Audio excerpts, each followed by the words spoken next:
আপনি কি কখনো ভেবে দেখেছেন যে ভারতবর্ষের অন্যতম বিখ্যাত লেখক রবীন্দ্রনাথ ঠাকুরের পৈতৃক বাড়ি পরিদর্শন কেমন হবে? যদি আপনার উত্তর হ্যাঁ হয়, তাহলে আপনাকে অবশ্যই কলকাতার দর্শনীয় স্থানের তালিকায় এই জোড়াসাঁকো ঠাকুরবাড়ি যোগ করতে হবে। তিলোত্তমা কলকাতা, সেই কলকাতার প্রাচীনতম রুট হলো এই চিতপুর রোড, আর এখানেই দাঁড়িয়ে বিশ্বকবি স্মৃতিধন্য জোড়াসাঁকো ঠাকুরবাড়ি। 25শে বৈশাখ বা বছরের অন্যান্য দিন এখানে আনাগোনা অজস্র মানুষের। তবে এই জোড়াসাঁকো ঠাকুরবাড়ির কাছাকাছি আছে বেশ কিছু দর্শনীয় স্থান। তবে আজকের ব্লগে আমি আপনাদের ঘুরিয়ে দেখাবো এই জোড়াসাঁকো ঠাকুরবাড়ি আর ঠাকুরবাড়ির অন্দরমহল। চলুন তবে যাত্রা শুরু করি।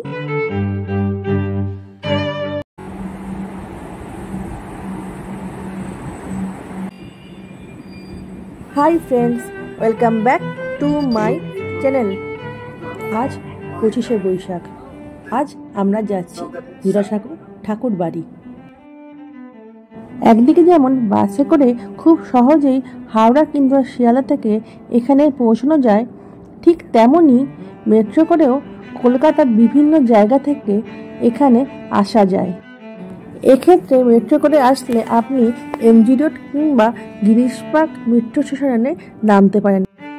যেহেতু দুটি স্টেশনের মধ্যবর্তী স্থানে এই জোড়াসাঁকো ঠাকুরবাড়িটি অবস্থিত।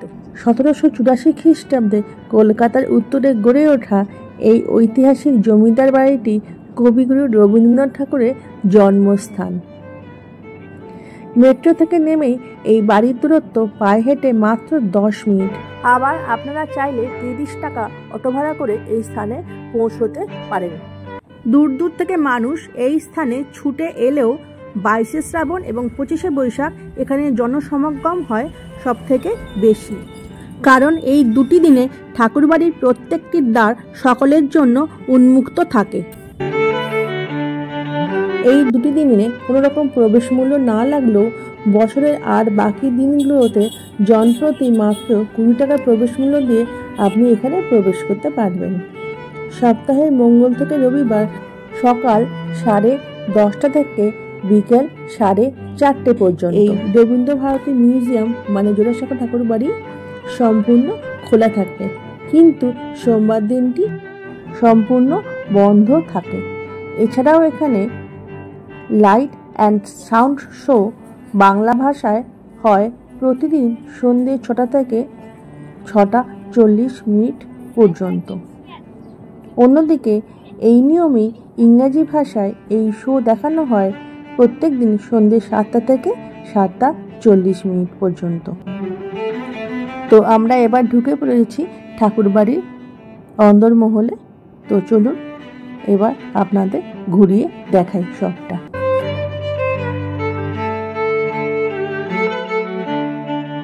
জোড়াসাঁকো ঠাকুরবাড়ি দ্রষ্টব্যের তালিকায় প্রথমেই রয়েছে রবীন্দ্রনাথ ঠাকুরের জন্মগ্রহণের ঘর এবং যে ঘরে তার মহাপ্রয়াণ ঘটেছিল সেটি।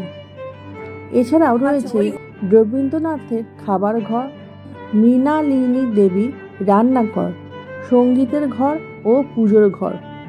এই ঘরগুলির মধ্যে রবীন্দ্রনাথের ব্যবহৃত খাট, জামাকাপড় ও আরও অনেক জিনিস সংরক্ষিত রয়েছে। এই বাড়িটিতে 3টি গ্যালারি আছে, যার মধ্যে রয়েছে অবনীন্দ্রনাথ ঠাকুর, নন্দলাল বসু, যামিনী রায় এবং আরও অনেক বিখ্যাত শিল্পীর আঁকা ছবি।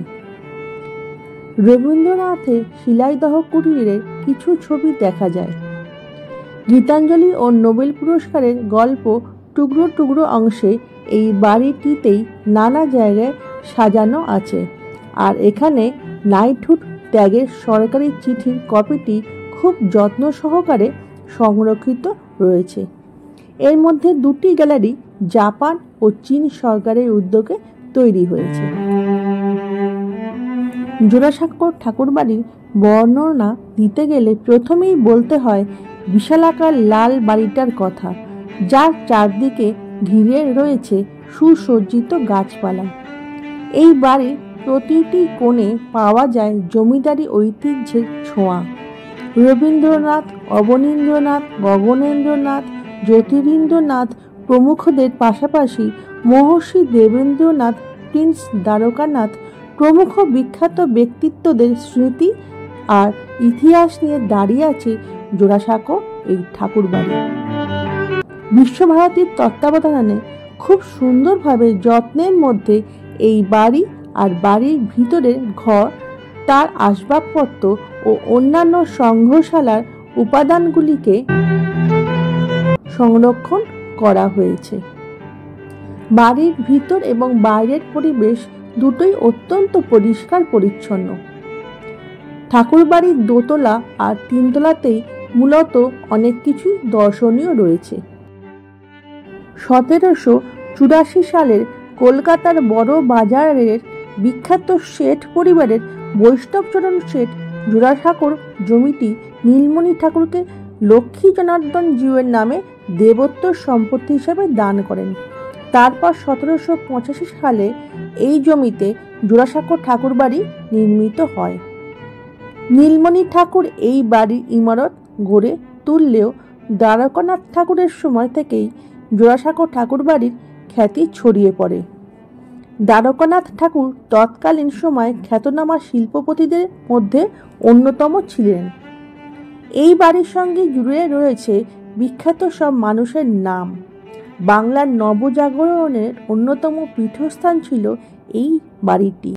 এই ঠাকুরবাড়ি যেখানে, সেখানে এক সময় দুটি ছোট হাঁটার সেতু ছিল। এই জোড়া সেতু থেকেই এই জায়গার নাম এসছে জোড়াসাঁকো। জোড়াসাঁকো ঠাকুরবাড়িতে ঢোকার মুখেই রাস্তার উপরে এক বিশাল তোরণদ্বার দেখতে পাবেন, যার মাথায় রবীন্দ্রনাথের একটি আবক্ষ প্রস্তর মূর্তি রয়েছে। এটি জোড়াসাঁকো চেনার প্রধান দিক নির্দেশক।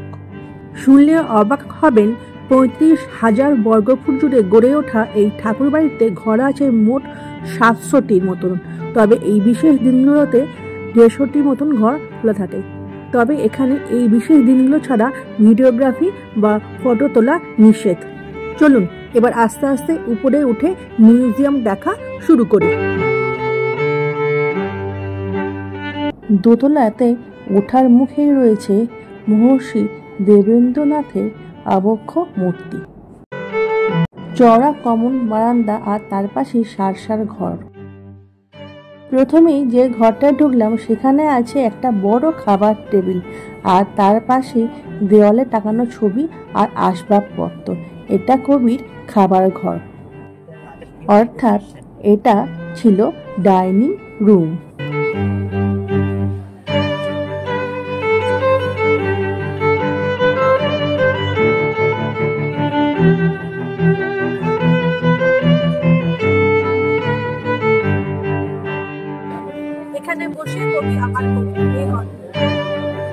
এর পাশের ঘরে আছে কিছু আসবাব আর তার ব্যবহার করা কিছু জামা কাপড়।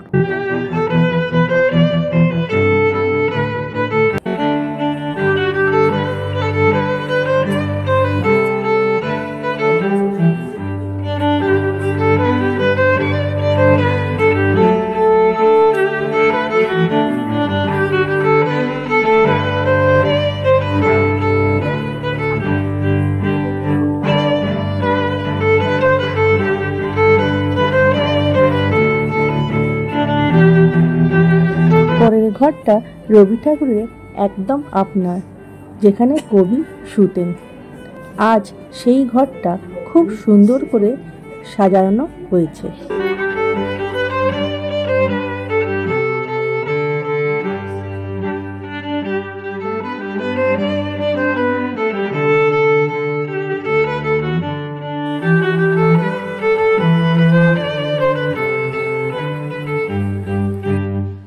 আর এই যে খালি ঘরটি ফুল এবং আলপনা দিয়ে সুন্দর করে সাজানো হয়েছে, এই ঘরটিতে কবি তার জীবনের শেষ কয়েকটি দিন কাটিয়েছিলেন, আর এই ঘরেই তার মহাপ্রয়াণ ঘটেছিল।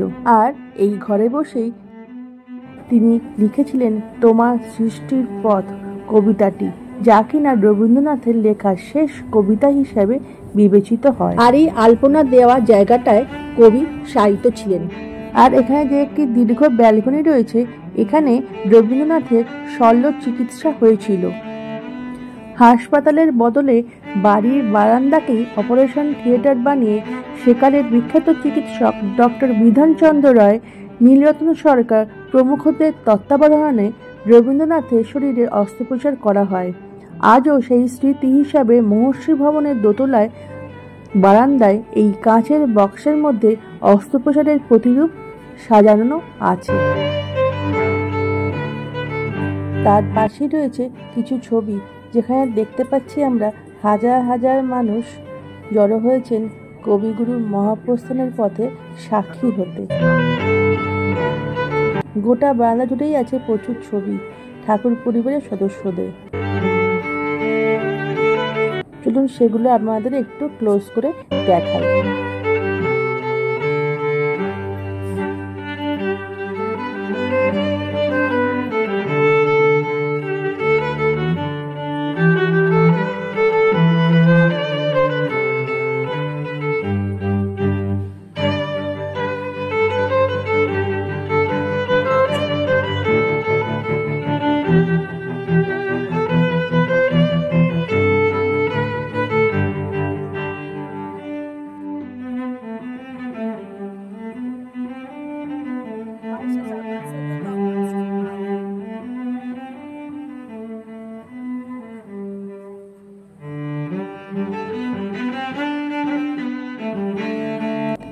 আপনারা চাইলে ভিডিওটা পজ করে ছবিগুলোকে জুম করে নিয়ে লেখাগুলো পড়তে পারবেন।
বাড়ির মাঝখানে এখানে এই যে চাতাল মতন জায়গাটি রয়েছে, এখানে কিন্তু পার্মানেন্ট একটি বেদি আছে। এখানে নাচ গান ও কবিতার আসর বসত।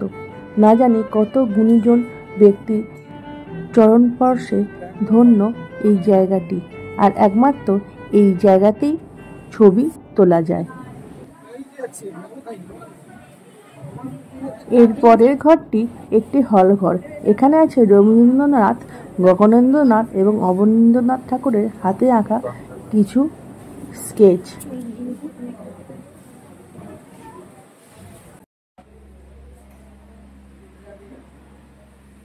চিত্রকলা, ছবি এঁকেছে, কালা কালা ছবিও এঁকেছে কিছু।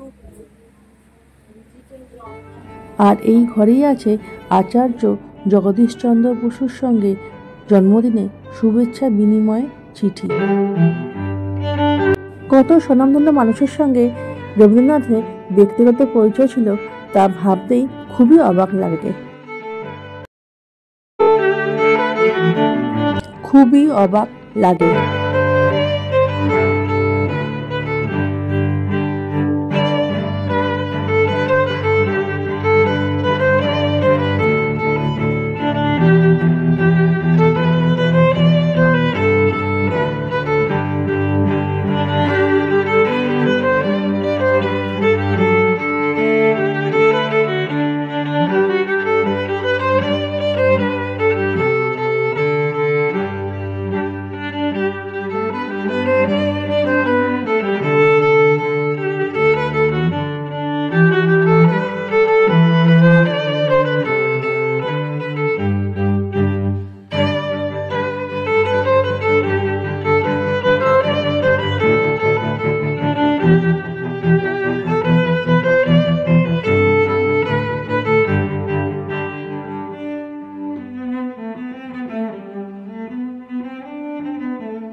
এখানেও রয়েছে বেশ কিছু ছবি। আর এই ঘরটা পুরোটাই অয়েল পেন্টিং এর ঘর। ঠাকুর পরিবারের পূর্বসূরীদের ছবি, যখন তারা পাথুরিয়া ঘাটায় থাকতেন। আর এখানেই আছে রাজা রমানাথ ঠাকুরের পরনে একটা জোব্বা।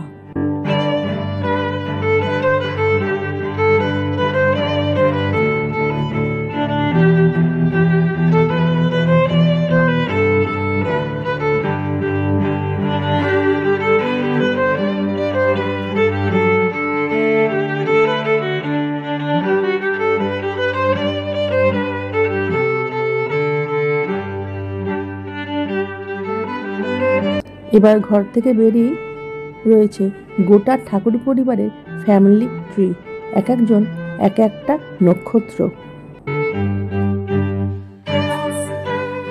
পরের ঘরে রবি ঠাকুরের ছোটবেলার ছবি। এটা ছিল তার আতুর ঘর। রত্নাকর বা সারদা দেবীর কোর আলো করে এই ঘরে এসেছিলেন কবি শ্রেষ্ঠ। আচ্ছা, ওই ঘরে জন্ম, ঠিক আছে। আচ্ছা, ওই ঘরটায় জন্মঘর, বাবা পরে বাইরে ঘরে রাখা হোক। আচ্ছা।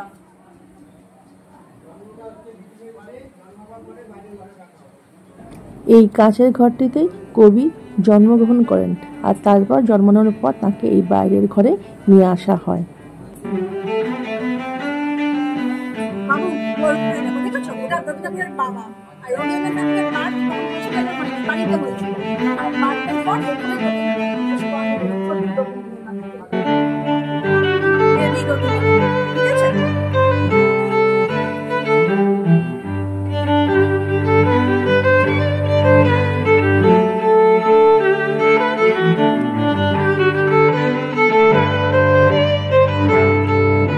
এই ঘরটিতে রয়েছে গগনেন্দ্রনাথ ঠাকুরের ছবি। নিজ গুণে তিনি সেই সময় হয়েছিলেন বিখ্যাত একজন স্কেচ আর্টিস্ট।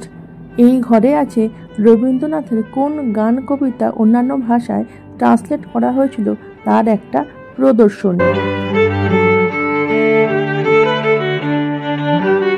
এটাই ওনার পড়াশোনা করার ঘরও ছিল।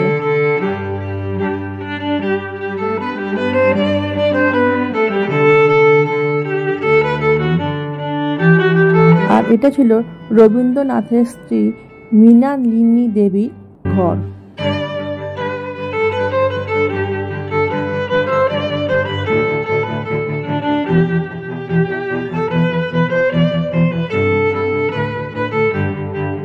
এবার চলুন দেখাই আপনাদের মৃণালিনী দেবীর রান্নাঘর।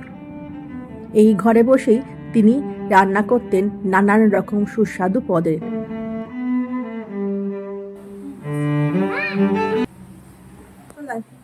এখানে দাঁড়াতে একটা ছবি তুলে দেবো আমি নাম।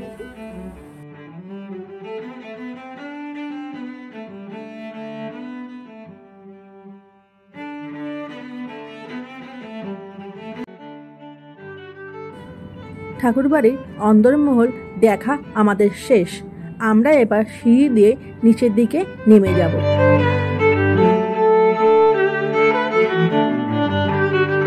আমরা এই মুহূর্তে দাঁড়িয়ে আছি জোড়াসাঁকো ঠাকুরবাড়ির ঠিক পিছনের দিকে, পাশেই রবীন্দ্রভারতী বিশ্ববিদ্যালয়। প্রায় 35,000 বর্গফুট জুড়ে বিস্তৃত এই জোড়াসাঁকো ঠাকুরবাড়িতে মোট 700টির মতন ঘর আছে। কিন্তু এই যে বিশেষ যে দিনগুলো রয়েছে, মানে 25শে বৈশাখ, 22শে শ্রাবণ, সেই সময় মাত্র 100 কি 150টি ঘর খোলা থাকে এবং এই দিনগুলোতেই একমাত্র ভিতরে ভিডিওগ্রাফি অ্যালাউ।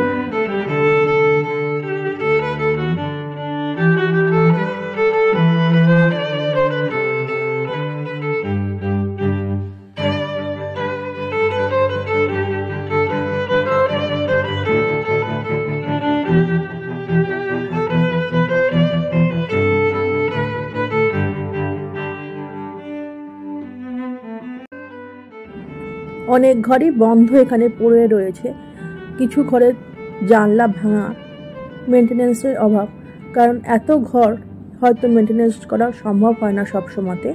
পিছনের এই গেট দিয়ে বেরিয়ে আমরা চলে যাব আবার সামনের গেটের দিকে, যেখানেতে আরেকটি সংগ্রহশালা আছে, যেটা আমরা দেখিনি, সেটা এখন দেখব। এখানে রয়েছে অবনীন্দ্রনাথ ঠাকুরের সেতার, গগনেন্দ্রনাথ ঠাকুরের আঁকার তুলি এবং আরও কত কি।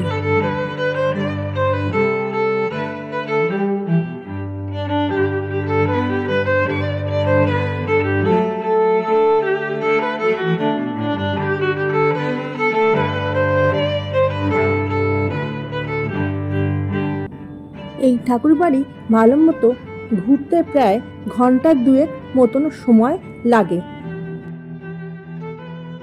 বাড়ির অন্দরমহলে যে এই স্থায়ী মঞ্চটা করা আছে, যেটা আমি আপনাদের আগেই দেখিয়েছি, এইখানে একটি গাড়ি আছে, কবি সেই গাড়িটি ব্যবহার করতেন।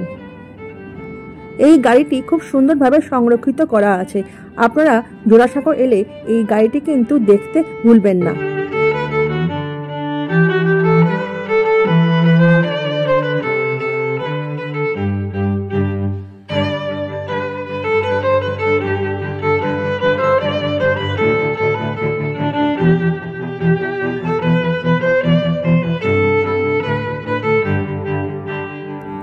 ঠাকুরবাড়ি ঘোরা আমাদের শেষ। এবার আমরা বেরিয়ে পড়লাম ঠাকুরবাড়ি থেকে। এখানে দেখুন রাস্তার ওপর মেলা বসছে, সমস্ত রকম হ্যান্ডিক্রাফটের আইটেম এখানে রয়েছে। 25শে বৈশাখ শুধুমাত্র এই একটি দিনের জন্যই এই মেলাটি এখানে বসেছে। তাহলে জোড়াসাঁকো ঠাকুরবাড়ির গল্প আজ এই পর্যন্তই। আমার ব্লগটা আমি এখানেই শেষ করছি। সবাই খুব খুব ভালো থাকবেন, আর আমার ব্লগটা ভালো লাগলে একটু সাবস্ক্রাইব করে পাশে থাকবেন। Bye bye.